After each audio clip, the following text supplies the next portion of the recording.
നമസ്തേ. അസ്തമയം കാണാൻ നല്ല കൗതുകമായിരിക്കും. കന്യാകുമാരിയിലെ അസ്തമയം കാണാൻ പലപ്പോഴും പോയിട്ടുണ്ട്. പലരും ഇന്നും പോയിക്കൊണ്ടിരിക്കുന്നു. ഏറ്റവും നല്ല അസ്തമയം ഉദയവും കന്യാകുമാരിയിലാണ് എന്ന് പറഞ്ഞ് എല്ലാവരും അവിടേക്ക് പോകാറുണ്ട്.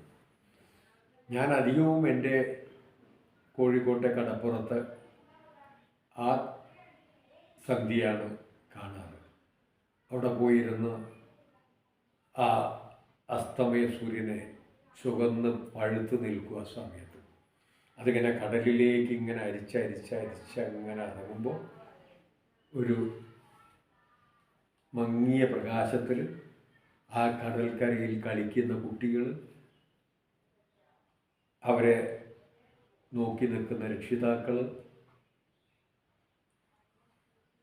മണൽപ്പരപ്പിൽ ഇരുന്ന് കഥ പറയുന്നവർ, കൂട്ടമായി നിന്ന് സംസാരിക്കുന്നവർ, വണ്ടിക്കാർ, പലവിധ കച്ചവടക്കാർ എല്ലാം കൂടെ ആ സന്ധ്യാസമയം കടപ്പുറത്ത് ഒരു പ്രത്യേകതയാണ്. അങ്ങനെ ഒരു സന്ധ്യയിൽ കടലിലെ ഒരു സിമൻറ്റ് ബെഞ്ചിൽ, ആ കടൽക്കരയിലെ ഒരു സിമൻറ്റ് ബെഞ്ചിൽ ഇരിക്കുമ്പോൾ ഒരാൾ, സമാന പ്രായക്കാരനായ ഒരാൾ അടുത്ത് വന്നു. സാറിവിടെ വന്നിരിക്കാറുണ്ടല്ലേ എന്ന്. ആ ഇടയ്ക്കൊക്കെ വന്നിരിക്കാറുണ്ട്. ഞാൻ സാറിൻ്റെ വീട് കണ്ടിട്ടുണ്ട്. ഒരു കല്യാണത്തിന് സാറിൻ്റെ വീടിൻ്റെ മുമ്പിലൂടെയാണ് ഞങ്ങൾ പോയത്. സാറൊന്നും വീട്ടിലുണ്ടായിരുന്നില്ല, പരിചയപ്പെടണമെന്നൊക്കെ ഉണ്ടായിരുന്നു. പക്ഷേ എങ്കിലും എനിക്ക് സാറിനെ അറിയാം. ഞങ്ങളുടെ നാട്ടിലൊരു അമ്പലത്തിൽ പ്രഭാഷണം ചെയ്യാൻ സാറ് വന്നിരുന്നു. അന്ന് സാറൊരു കാര്യം പറഞ്ഞു എന്നെ വല്ലാതെ ഇരുത്തി ചിന്തിപ്പിച്ചു. സാറിനോട് അന്ന് അത് കുറച്ച് വിവരം എനിക്ക് പറയണമെന്നൊക്കെ ഉണ്ടായിരുന്നു. പക്ഷെ സാറ് വേറൊരു പരിപാടിക്ക് പോകാനുണ്ടെന്ന് പറഞ്ഞ് ഈ പ്രഭാഷണവും കഴിഞ്ഞ് പെട്ടെന്ന് ഇറങ്ങി പോവുകയും ചെയ്തു. ഇപ്പോൾ ഇവിടെ ഈ കടൽ തീരത്ത് വെച്ച് കാണാൻ സാധിച്ചു. വളരെ സന്തോഷം. ഞാൻ പറഞ്ഞു ഇരിക്കൂ. ഞങ്ങളിരുന്നു. എന്നിട്ട് അയാളുടെ അമ്മയെക്കുറിച്ചുള്ള കാര്യം പറഞ്ഞു. ഒരു 70 വയസ്സ് അയാൾക്കുണ്ട്. അച്ഛനും അമ്മയും 2 മക്കളും, ആൺമക്കളും ഒരു പെൺകുട്ടി, ഇങ്ങനെ 3 മക്കളുള്ളതാണ് കുടുംബം. ഒരു നല്ല വീട്, ഒരു 8 സെൻറ്റ് സ്ഥലം, ഇതായിരുന്നു ഞങ്ങളുടെ സ്വത്ത്. സഹോദരിയെ കല്യാണം കഴിച്ചു കൊടുത്തപ്പോൾ അച്ഛൻ വലിയ കടത്തിലായി. ആ കടത്തിൻ്റെ ഇടയിലാണ് എൻ്റെയും എൻ്റെ സഹോദരൻ്റെയും വിവാഹം കഴിഞ്ഞത്. കടം വീണ്ടും പെരുകി. അനിയൻ്റെ ഭാര്യ കുറച്ച് സാമ്പത്തിക ശേഷിയുള്ള വീട്ടിലാണ്. അതുകൊണ്ട് ഇവിടെ അവൾക്ക് ഒട്ടും ദഹിക്കുന്നില്ല. എന്തിനും ദ്രോഹിച്ചുകൊണ്ടിരിക്കുന്നു. വല്ലാത്ത പ്രയാസമായി. വീട് വിറ്റ് അവന് ഷെയർ കൊടുക്കണമെന്ന് അവൻ വാശി പിടിച്ചു. സഹോദരൻ അവൻ വാശി പിടിച്ചു. വീട് വിറ്റു, ഷെയർ കൊടുത്തു. അവർ വേറെ വീട് വെച്ച് പോയി. ഞാനും അച്ഛനും അമ്മയും ഒരു വാടക വീട്ടിൽ താമസവുമാക്കി. ഒരു കൊല്ലം കഴിയുമ്പോൾ അച്ഛൻ ആ വാടക വീട്ടിൽ നിന്ന് മരിച്ചു. അച്ഛൻ്റെ മരണശേഷം ഞാനും അമ്മയും എൻ്റെ ഭാര്യയും, എനിക്ക് 2 ചെറിയ കുട്ടികളും. ഭാര്യയുടെ സ്വത്ത് കുറച്ചുണ്ടായിരുന്നു.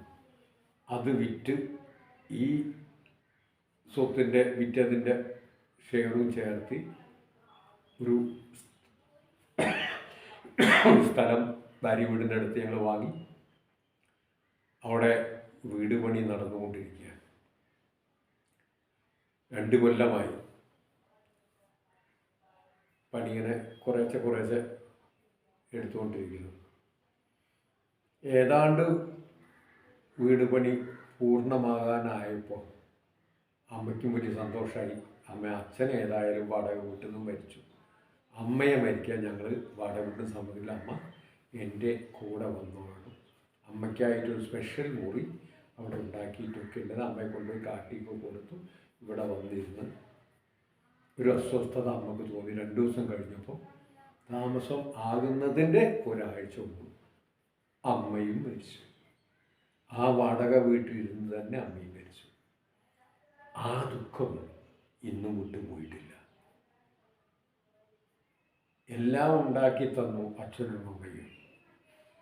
സ്വന്തമായൊരു വീട്, ആ വീട്ടിലിരുന്ന് ഞങ്ങളൊക്കെ വളർന്നു, പഠിച്ചു, വിവാഹം കഴിച്ചു. എന്നിട്ട് വാടക വീട്ടിലിരുന്ന് അച്ഛനും അമ്മക്കും മരിക്കേണ്ടി വന്നു. അമ്മ മരിച്ച സങ്കടം മനസ്സിൽ നിന്ന് വിട്ടുപോകുന്നേയില്ല. സാറ് പ്രഭാഷണ മധ്യേ അമ്മയുടെ മരണത്തെക്കുറിച്ച്, സാറിൻ്റെ അമ്മയുടെ മരണത്തെക്കുറിച്ച് പറഞ്ഞിരുന്നില്ലേ? അപ്പോൾ എനിക്ക് തോന്നി സാറിനോട് ഒന്ന് ഷെയർ ചെയ്യണം. അങ്ങനെ ഞാൻ പറഞ്ഞതാണ്.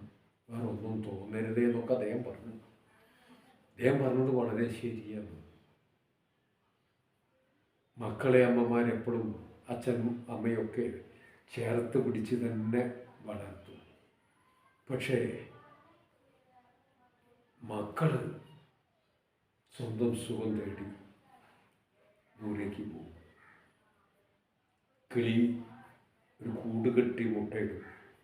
മുട്ടയിട്ട് മുട്ട വിരിഞ്ഞു കഴിഞ്ഞാൽ ചിറകടിച്ച് പറക്കാൻ തോന്നിയ കുഞ്ഞുങ്ങൾ പറന്നു കൊടുക്കും. അതുപോലെ പോയി. കേൾക്കുന്ന പലർക്കും ഉണ്ടാവും അമ്മമാർ. കേൾക്കുന്നവരൊക്കെ ആ അമ്മമാരെ നല്ല രീതിയിൽ സംരക്ഷിക്കാൻ നോക്കാനുള്ള പ്രാപ്തരാവട്ടെ എന്ന് പറഞ്ഞുകൊണ്ട് നിർത്തുന്നു. വെറുതെ ഒന്ന് ആലോചിച്ചോളൂ.